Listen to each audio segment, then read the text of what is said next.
चला नमस्कार विद्यार्थी मित्रांनो, न्यायालय शिपाई भरती, हमाल भरती, लिपिक आणि त्याचबरोबर वाहन चालक पात्र अपात्र यादी लागली असेल. तुम्ही जर पात्र असाल तर तुमच्यासाठी अत्यंत महत्त्वाचं न्यायालय शिपाई भरती 2018 पासून ते 2025 पर्यंत जे काही क्वेश्चन विचारलेले आहेत शिपाई साठी तर ते सगळे नोट्स मध्ये आहेत. नेमकं काय विचारलंय, तुमचा पेपर जो काय 26 एप्रिलला आहे त्या पेपरला काय विचारणार आहेत थोडक्यात बघा. आणि एक प्रश्नपत्रिका आहे जे आपण संपूर्ण इथं सोडून घेणार आहोत, त्याच रिलेटेड अभ्यास सुद्धा करा.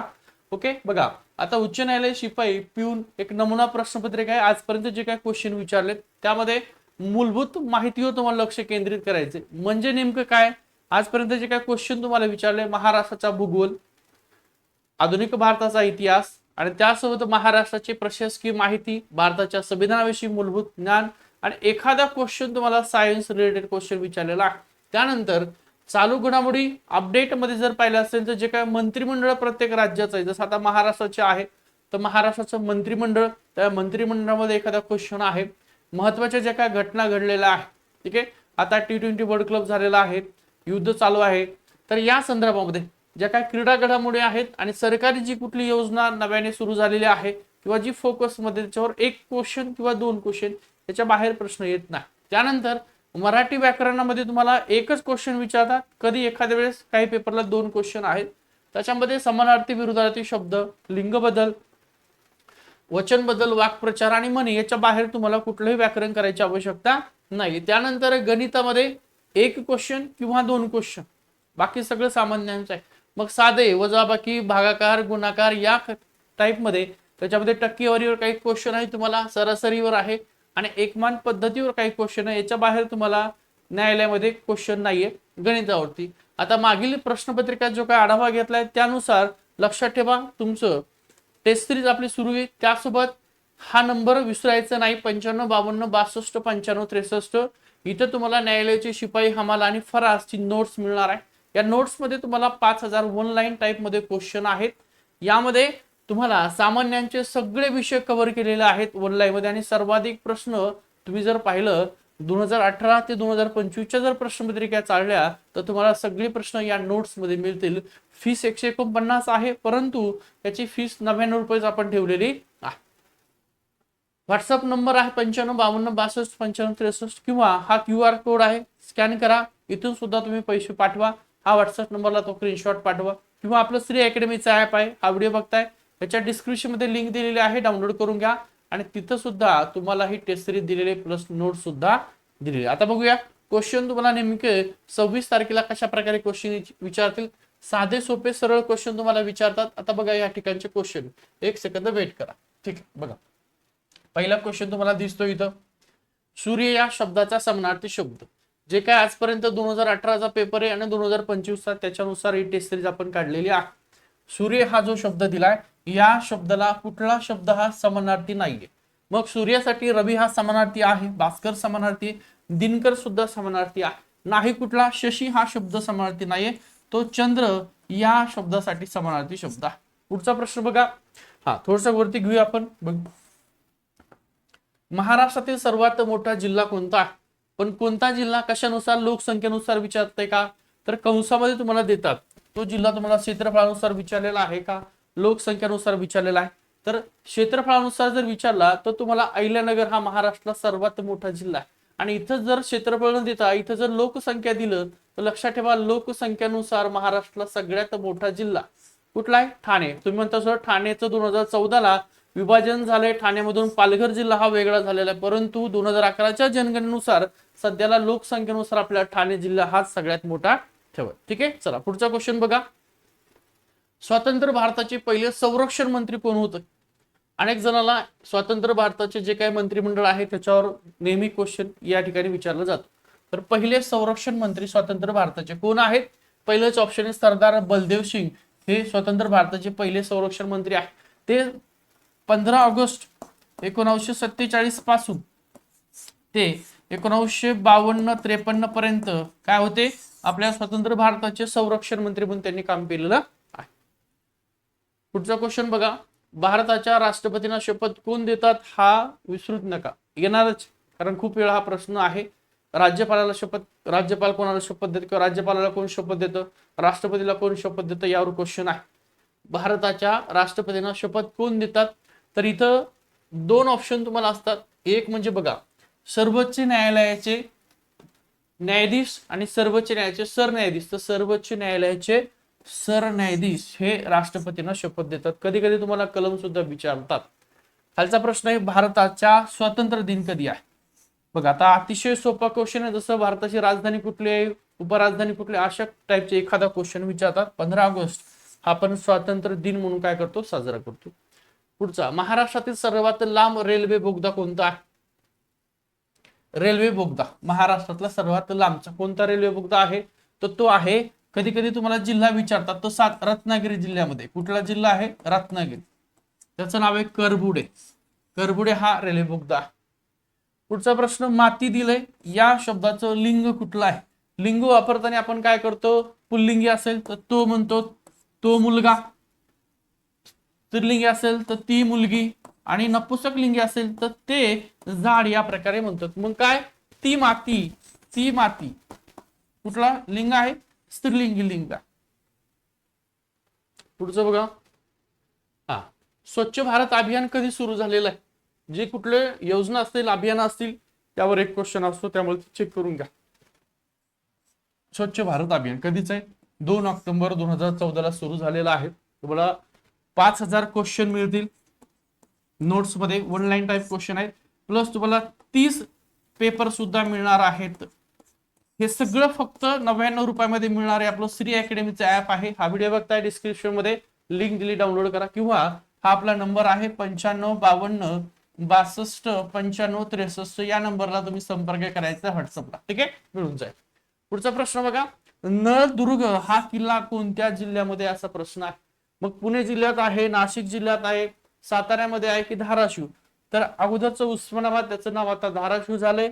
नळदुर्ग हा किल्ला धाराशिव या जिल्ह्यामध्ये आहे. ओके, चल पुढचं बघा, 10 नंबरचा, महाराष्ट्र राज्याची स्थापना झाली किती जिल्हे होते? महाराष्ट्र स्थापना कधी झालेली आहे? 1 मे 1960 ला. त्यावेळेस किती जिल्हे होते असं तुम्हाला विचारलेलं आहे. मग त्यावेळेस किती जिल्हे होते? तर 26 जिल्हे होते. तुम्हाला विचारताल आज महाराष्ट्रात किती जिल्हे? तर आज टोटल 36 जिल्हे आहेत. आणि 36वा जिल्हा कुठला आहे असा सुद्धा प्रश्न अनेक जण विचारलाय. तर 36वा जिल्हा आहे 2014 साली निर्माण झालेला पालघर हा महाराष्ट्रातला 36वा जिल्हा आहे. एवढं लक्षामध्ये ठेवा. जिल्हा परिषदा किती आहेत असा सुद्धा प्रश्न विचारतात. तर महाराष्ट्रामध्ये 34 जिल्हा परिषद आहेत, 34 झडपी आहे. जिल्हे तर 36 आहे, झडपी का बरं 34 आहेत?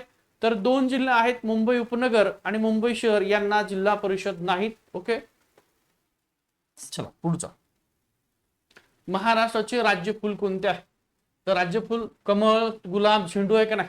तर तामन, त्यालाच मोठा बोंडारा म्हणतात. हे महाराष्ट्राचं काय राज्यफूल आहे. पुढचा प्रश्न आहे 12 नंबरचा क्वेश्चन, अहिंसा परमो धर्म हे तत्व कोणी सांगितलेलं आहे? तर हे महात्मा गांधी यांनी तत्व सांगितलेलं आहे. चला पुढचा क्वेश्चन बघा, 13 नंबरचा आहे, विधानसभेच्या सदस्याचा कार्यकाळ किती वर्ष असतो? कुठले सदस्य? विधानसभा. किती वर्ष असतो? तर 5 वर्ष विधानसभेच्या सदस्याचा कार्यकाळ असतो. विधान परिषद असेल किंवा राज्यसभा असेल तर त्यांचा सरासरी 6 वर्ष कार्यकाळ असतो. आरवली पर्वतातील गुरु शिखराची उंची किती आहे? मग तुम्हाला सरासरी कुठलं एखादं शिखर देतात आणि त्याची उंची विचारतात, किंवा ते कुठल्या जिल्ह्यातले असं सुद्धा विचारतात. आरवली पर्वत गुरु शिखराची उंची किती आहे? तर त्याची उंची आहे 1722 मीटर. किती आहे? 1722 मीटर एवढी उंची आहे.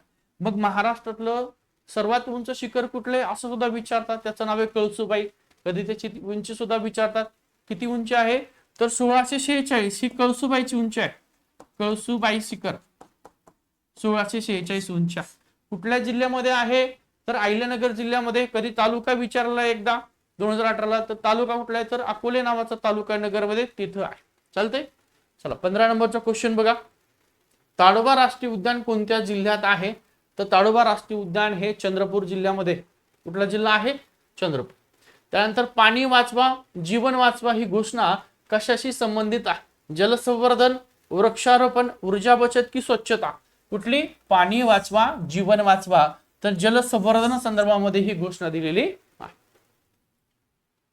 17 नंबरचा क्वेश्चन आहे, खालीपैकी कोणता वायू हसणारा किंवा हसवणारा वायू, त्याला लाफिंग गॅस असं म्हटलं जातं? लाफिंग गॅस, लाफिंग म्हणजे हसणारा वायू.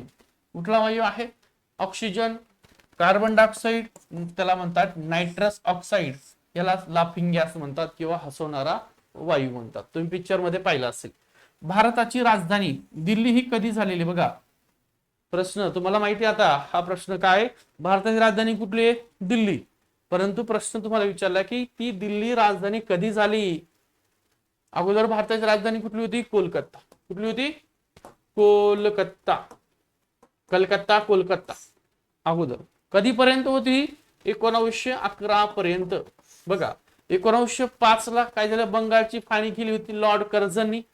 मग 1911 ला पंचम जॉर्ज आले, त्यांनी ती फाळणी रद्द केली आणि त्याच दिवशी 1911 ला राजधानी कोलकाता होती, त्या कोलकात्याहून राजधानी दिल्ली या ठिकाणी आली. म्हणजे दिल्ली राजधानी कधी झाली? तर 1911 ला ही दिल्ली राजधानी झाली. एवढं लक्षामध्ये ठेवा. पुढचा 19 नंबरचा क्वेश्चन बघा. भारतीय संविधानाचे शिल्पकार कोणाला म्हणतात? तर डॉक्टर बाबासाहेब आंबेडकर यांना भारतीय संविधानाचे शिल्पकार म्हणतात. पुढचा 20 नंबरचा, महाराष्ट्राचे सध्याचे 2024 नुसार मुख्यमंत्री कोण आहेत? तर देवेंद्र फडणवीस. यावर एक मंत्रिमंडळावर एक प्रश्न असेल. महसूल मंत्री कोण आहेत? पर्यावरण मंत्री कोण आहेत? ठीक आहे. उत्पादन शुल्क मंत्री कोण आहेत? शत्रू या शब्दाचा विरोधार्थी शब्द. शत्रू आहे त्याच्या विरोधार्थी बघा, विरोधक म्हणजे समानार्थी आहे, शत्रू पक्ष म्हणजे समानार्थी आहे, वैरी म्हणजे सुद्धा समानार्थी आहे, विरोधार्थी विचारला मित्र. शत्रू त्या विरोधार्थी कुठला आहे? मित्र. पर्याय क्रमांक 4. पुढचा, हात दाखवून अवलक्षणा या वाक्यप्रचाराचा योग्य अर्थ. हात दाखवून अवलक्षणा, स्वतःच्या हाताने कुऱ्हाड मारून घेणे असा प्रकार म्हणतात त्याला. आपलेच काम करून घेणे, चांगुलपणा दाखवणे, दुसऱ्यामध्ये स्वतःहून संकट ओढून घेणे. पर्याय क्रमांक 4 त्याचं उत्तर आहे. 23 नंबरचा क्वेश्चन दिसतोय बघा. 2011 मध्ये क्रिकेट विश्वचषक कोणत्या देशाने जिंकलेला आहे? तर आपल्या भारताने जिंकलेला आहे. 1983 ला जिंकलाय वर्ल्ड क्लब, त्याच्यानंतर 2011 ला जिंकलेला आहे. ओके. 24 नंबरचा, भारताचा पहिला नोबेल पारितोषिक विजेता कोण आहे? भारताचा पहिला नोबेल पुरस्कार भारतामध्ये पहिल्यांदा कोणाला मिळाला असा सुद्धा प्रश्न. तर रवींद्रनाथ टागोर यांना मिळाला. कशासाठी मिळालेला आहे? तर गीतांजली नावाची कादंबरी लिहि. कुठली? गीतांजली या कादंबरीसाठी तो पुरस्कार मिळालेला. कधीची कादंबरी आहे ही? तर कधी मिळाला त्यांना? 1913 या दिवशी रवींद्रनाथ टागोर यांना नोबेल पुरस्कार मिळाला आणि पहिले भारतीय व्यक्ती आहे ज्यांना नोबेल पुरस्कार कुठल्या कादंबरीसाठी? गीतांजली नावाची कादंबरी आहे. ओके. हे प्रश्न महत्वाचे आहे. ज्ञानपीठ पुरस्कार कोणत्या क्षेत्रासंदर्भात आहे? तर साहित्याच्या क्षेत्रासंदर्भात हा ज्ञानपीठ पुरस्कार आहे. पर्याय क्रमांक सी.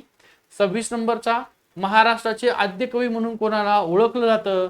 तर संत मुकुंदराज यांना महाराष्ट्राचे आद्य कवी म्हणून ओळखलं जातं. मुकुंदराज. पुढचा प्रश्न बघा. गेटवे ऑफ इंडिया कोणत्या शहरात आहे? तर मुंबई या शहरात गेट ऑफ इंडिया आहे. गौतम बुद्धांचा जन्म कोणत्या ठिकाणी झालेला आहे? बघा इथं 2 प्रश्न आहेत, तुम्हाला विचारतात गौतम बुद्धांचा मृत्यू कुठं झाला आणि जन्म. इथं तुम्हाला जन्म विचारला आहे, तर जन्म त्यांचा लुंबिनी नावाचं ठिकाण आहे. हे कुठं आहे? तर नेपाळ या ठिकाणी लुंबिनी आहे. इथं त्यांचा जन्म झालाय आणि त्यांचा मृत्यू हा कुशीनगर, यूपी मधलं, उत्तर प्रदेश मधलं कुशीनगर आहे, या ठिकाणी त्यांचा मृत्यू झालेला आहे. हे दोन्ही पण विचारतील, त्यामुळे महत्वाचे लक्षात ठेवा क्वेश्चन आहेत. 29 नंबरचा, उगवत्या सूर्याचा देश कोणत्या देशाला म्हणतात? तर जपान या देशाला उगवत्या सूर्याचा देश म्हणतात. 1 डझन केळीची किंमत 60 रुपये असल्यास बघा 50 केळीची किंमत. तर साधारणतः एकच क्वेश्चन तुम्हाला विचारतात किंवा 2 क्वेश्चन याच रिलेटेड. 1 डझन केळीची किंमत 60 रुपये म्हणजे आता 1 डझन केळी म्हणजे किती? 12 केळी असतात, त्याची किंमत किती आहे? 60 रुपये. मग म्हणते तुम्हाला की 5 केळीची किंमत किती? म्हणजे 1 डझन केळीची 60 रुपये म्हणजे 1 केळ किती? 12 भागिले 60 करा, 12 म्हणजे 60, म्हणजे 5 रुपयाला 1 केळ आहे. तर 5 केळीची किंमत 5 × 25 रुपये. 5 × 5 करा ना, 25 रुपये. पुढे 25 आहे का? पर्याय क्रमांक बी आहे. सेम याच प्रकारचे क्वेश्चन तुम्हाला न्यायालयाच्या शिपाई भरतीला येतील. इकडे खाली तुम्हाला दिली ही पीडीएफ आपल्या टेलिग्रामला मिळेल. आपला ऍप डाउनलोड करून घ्या, श्री अकॅडमीचा ऍप. त्या ऍप मध्ये सुद्धा तुम्हाला दिलेली आहे. सगळे प्रश्न आजपर्यंत जेवढे घेतले तेवढे सुद्धा बघून घ्या आणि लवकर फक्त 99 रुपये फीस ठेवलेला आहे.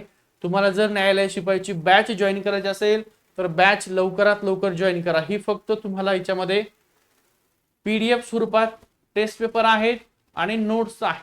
तुम्हाला बॅच जॉईन करायची तर बॅचची फीस फक्त 350 रुपये ठेवलेली आहे. फक्त 350 रुपयामध्ये न्यायालय शिपाई भरतीची बॅच आहे. बॅच जॉईन करून घ्या. आजच्याच दिवस बॅच 350 आहे. त्यानंतर तिची फीस 990 रुपये होईल. आज शेवटचा दिवस. ठीक आहे. संपर्क करायचा आहे तुम्हाला या नंबरला. व्हिडिओ आवडला तर लाईक करा, शेअर करा, सबस्क्राईब करायला विसरू नका. ठीक आहे, ठेवतो.